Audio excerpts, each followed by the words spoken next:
Hi friends, ഇന്ന് ഞാൻ വന്നിട്ടുള്ളത് നല്ല ഹെൽത്തി ആയിട്ടുള്ള ഒരു ഡ്രിങ്കിൻ്റെ റെസിപ്പി ആയിട്ടാണ്. ചൂട് സമയത്തും നോമ്പ് കാലത്തൊക്കെ കുടിക്കാൻ പറ്റിയിട്ടുള്ള നല്ലൊരു ഡ്രിങ്കാണ്. അപ്പോൾ എങ്ങനെയാണ് തയ്യാറാക്കുന്നത് നോക്കാം.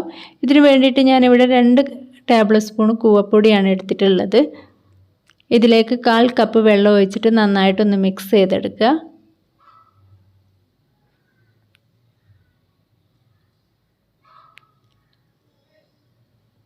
ഞാനിവിടെ 4 ഗ്ലാസ് വെള്ളമാണ് എടുത്തിട്ടുള്ളത്. അരിപ്പ വെച്ചിട്ടൊന്ന് അരിച്ചു എടുക്കുക. ഞാൻ പുറത്തുനിന്ന് വാങ്ങിയ കൂവപ്പൊടി ആയതുകൊണ്ട് അരിപ്പ വെച്ചിട്ട് അരിച്ചെടുക്കുകയാണ്. വീട്ടിലുള്ളതാണെങ്കിൽ ഇങ്ങനെയൊന്നും ചെയ്യേണ്ട ആവശ്യമില്ല. ഇനി നന്നായിട്ടൊന്ന് മിക്സ് ചെയ്തെടുക്കുക.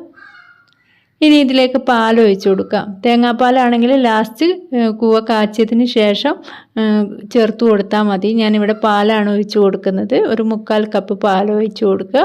2 ഏലക്കായ ചേർത്ത് കൊടുക്കാം. ഇതിലേക്ക് ആവശ്യത്തിന് പഞ്ചസാര ചേർത്ത് കൊടുക്കാം. ഒരു പിഞ്ച് ഉപ്പും കൂടെ ചേർത്ത് കൊടുക്കുന്നുണ്ട്. എന്നിട്ട് നന്നായിട്ടൊന്ന് മിക്സ് ചെയ്തിട്ട് അടുപ്പത്ത് വെച്ചിട്ടൊന്ന് കാച്ചിയെടുക്കാം. ഇനി കട്ടി കുറവാണെങ്കിൽ കുറച്ച് കൂടുതൽ പൊടി ചേർത്ത് കൊടുക്കുക കേട്ടോ. കൂവപ്പൊടി ഞാൻ ഒരുപാടൊന്നും ചേർത്ത് കൊടുത്തിട്ടില്ല. നമ്മൾ ഡ്രിങ്ക് ആയിട്ടല്ലേ ഉണ്ടാക്കുന്നത്, അപ്പോൾ അതിനനുസരിച്ചിട്ടുള്ള പൊടിയാണ് ചേർത്ത് കൊടുത്തിട്ടുള്ളത്. നിങ്ങൾ തേങ്ങാപ്പാലാണ് ഒഴിച്ചു കൊടുക്കുന്നതെന്നുണ്ടെങ്കിൽ ലാസ്റ്റ് ടൈമിൽ ഒഴിച്ചു കൊടുത്താൽ മതി.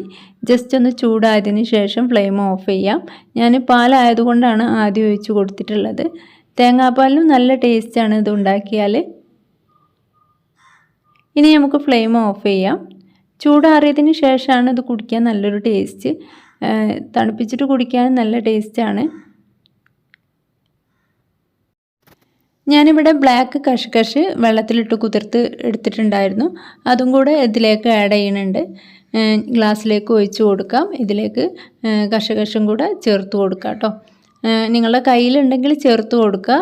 ഇല്ലയെന്നുണ്ടെങ്കിൽ ഇതുപോലെ തന്നെ കുടിക്കാനും നല്ലതാണ്. അപ്പോൾ കയ്യിലുണ്ടെങ്കിൽ ചേർക്കുക, അത്രയേ ഉള്ളൂ. ഈ ചൂട് സമയത്ത് ഇത് നല്ലൊരു ഡ്രിങ്കാണ് കേട്ടോ. മൂത്രച്ചൂടുള്ളവർക്കൊക്കെ കുടിക്കാൻ പറ്റും. എല്ലാവർക്കും അറിയാവുന്നതായിരിക്കും.